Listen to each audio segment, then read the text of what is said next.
What's good, guys? Prince Sports here. As you can see in the back of me, is actual boxing itself, okay? All right? This is the little early event before the main event kicks off. Sean Porter versus Terrence Crawford today. Now, since the fight takes place today, I'm going to give you my prediction today for this fight. So if it actually happens, I could say, hey, that's what I predicted and that's what happened. Okay, so I think this fight is going to go the distance, so to speak, okay? I don't see none of these guys getting knocked out. Nobody has knocked Sean Porter out, okay? Sean Porter is a bulldog. He comes at you full steam. He's definitely brawn, and Crawford is definitely the brains of the operation. He has to outbox Sean Porter. He's not going to beat Sean Porter in the slugfest. Sean Porter will knock his lights out if this fight gets turned into a slugfest. So if you're Terrence Crawford, you don't want this fight to come into a slugfest. So you want to keep him in the pocket a little bit, but keep your range and try to hit him with some jabs to fill him out for a couple of rounds. And you're going to have to put some form of defense on. All right? Not too much to the fact that it bores the crowd, but you still have to put on a little bit something, because Porter goes at you full head, full steam. And if you have no form of defense, you're going to take a lot of punishment from Sean Porter.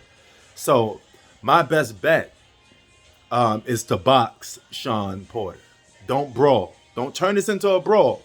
All right? So with that being said, I got Terrence Crawford winning by decision.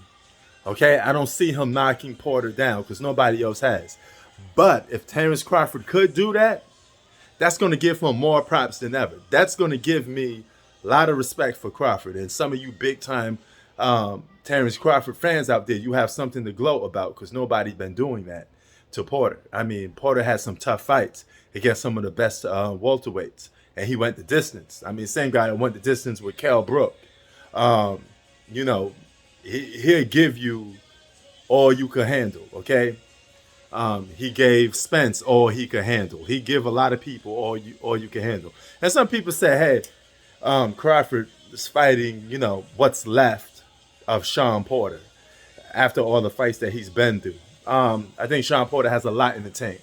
Even though he's a bulldog and all that, he's taking less punishment. It's not like he took a real lot of punishment. I think the most severe or physical fight that he's been in is the Kell Brook fight. That Kell Brook fight was awesome. I mean, I had that fight as a draw, but they gave the win to Kell Brook. Mainly because Kell Brook was keeping his distance and hitting Sean Porter with some tough shots. Okay? I think Crawford got longer arm reach. I'm pretty sure. Just by looking at these two guys. Crawford he should be taller and have the longer arm reach automatically. Okay? So if that is on auto, my dude, you need to let them hands go, but from a distance. Don't get too close to him, okay? Get just enough to keep giving him them flushes, them straight jabs, and you should be able to win this fight. I don't know if it's enough to wear him down, but you can win this fight by just doing that off points, all right? Prince Sports out. That's my prediction. Crawford, 12-round decision. You're going to get probably one of the best fights of the year, because both of these guys, they're not runners. They're going to be in there trying to duke it out. But Terrence Crawford has to be the Sparta fighter at some point. Don't go in there too much and try to make it a brawl. And we out. Peace.